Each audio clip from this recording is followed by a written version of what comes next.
Hi, this is Margaret Meloni, and welcome to the Death Dhamma Podcast. Together we will consider life, death, and impermanence. Because in between birth and death, we lose things. Not just our glasses and our keys. We lose identities, relationships, ideas, and more. But what we can gain right now is facing this together, and we will gain freedom, peace, and progress on our path. Hello, my friends. Welcome to the Death Dhamma Podcast. Today, I'm sharing with you a story that comes from an essay I have written for Buddhist Door Global, and it is called The Promise of Impermanence. And before I jump into it, yes, this is just a reminder that I do have a monthly column over on Buddhist Door. You can find it at buddhistdoor.net. In fact, the reason you're listening to me right now could be through Buddhist Door because they also have the generosity to share my podcast with members of their website. With that thought in mind, let's jump in to The Promise of Impermanence. Mary Carroll woke up with an upset stomach, and this did not fit with her plans for the day. She was going to have brunch with some friends. She took some antacids and continued getting ready. Eventually, she knew her stomach would settle down. When it was time to leave, not only had her stomach not settled down, she actually felt worse. The antacids had done nothing, and now she felt slightly nauseous. Mentally, she changed her goals for the outing, going from enjoying food and friends to enjoying friends. She got into her car and began her drive. About 20 minutes into her 40-minute drive, Mary Carroll realized that she was feeling really ill, and the mere idea of food made her stomach turn flip-flops. And she wondered if anyone would notice if she did not order anything more than a sparkling water or perhaps a 7-Up. She began to feel confident that if she ate anything, it was going to come right back up. And with that thought, she exited the freeway, pulled over, and called to advise the brunch coordinator that she was not going to make it. Then she began her drive back home. She made it through the door just in time to become really, really ill. She took off her festive brunch outfit and crawled under the blankets. Her stomach pain increased. She definitely had a fever, and eventually her system emptied itself of all of its contents.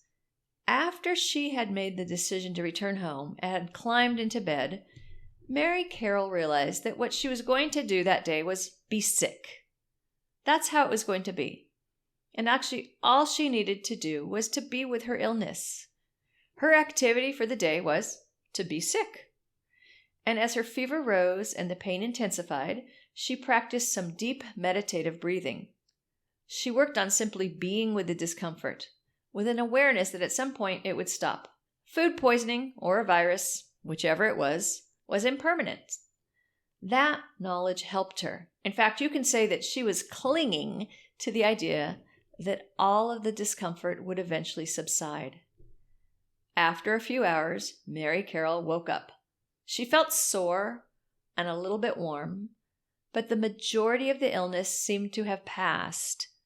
In this instance, her assumption that impermanence meant the discomfort would go away was correct. At any point during her illness, her situation might have changed in a way that she would have perceived as much more difficult. Perhaps the removal of her appendix, or some other surgery, or some lasting malady. Impermanence is not a promise of improvement. More than one medieval Persian Sufi referenced the phrase, "And this too shall pass away." In its original usage, the phrase was an elegant way of observing that both sorrows and joys would come and go, a description of the human condition in good times and in bad. Today, a variation of this sentiment exists in multiple cultures. Mary Carroll had heard her friends say it to one another during difficult times. They used it as a way to remind each other that hard times would give way to better times. Perhaps Mary Carroll had even uttered this to herself as she curled up with her stomach pain. But this is not the promise of impermanence. Impermanence is not a reassurance that things will get better. It is not a simple reminder that change will come. Impermanence reminds us that form and consciousness will disintegrate. We come apart. Consider these passages from the Mahaparinibbana Sutta, Digha Nikaya 16. In the first, the Buddha is reminding his disciples that even he will fall. It goes like this. Has it not already been repeatedly said by me that there is separation, division, and parting from all that is dear and beloved? How could it be that what is born, come to being, formed, and is liable to fall, should not fall? That is not possible. And when the Buddha had passed away, Sakka, the chief of the deities, uttered the following. Impermanent are all component things. They arise and cease. That is their nature. They come into being and pass away. Release from them is bliss supreme. Our disintegration is not always obvious. We live in such a way that we see continuity. We go to sleep, we wake up. On most days, everything seems to be the same. But the reality is inconstancy. Little by little, we are changing. One of my teachers likes to remind us of this by suggesting that we look at our photo from a few years ago.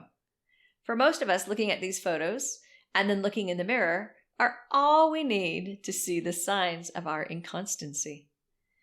It's not wrong that Mary Carroll believed that her stomach pain would get better. Most of the time, she's going to be right. Food poisoning or a virus will go away. In most cases, she will experience a change for the better. And being with her own suffering, noticing the feeling of discomfort and breathing through it is a good practice. It is also to her benefit to remember that impermanence is not a promise that all difficulties pave the way for easier times. It is her practice that will help her find a way to embrace impermanence with more ease.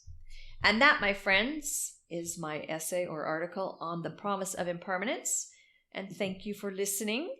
And remember, I'm beginning to plan season 3 of the Death Dhamma Podcast. And I so want to hear from you about what direction you would like us to take, what discussions you would like to have, what can I bring to you. So please do feel free to contact me, info@margaretmeloni.com, and send me your thoughts about season 3. Looking forward to continuing on with you. Thank you for being here. You've been listening to the Death Dhamma Podcast with your host, Margaret Meloni. Thank you so much for being here. Come find me on margaretmeloni.com, margaretmeloni.com. And until we meet again, may you be well, may you be happy, may you be at ease, and may you be free from suffering. Bye for now.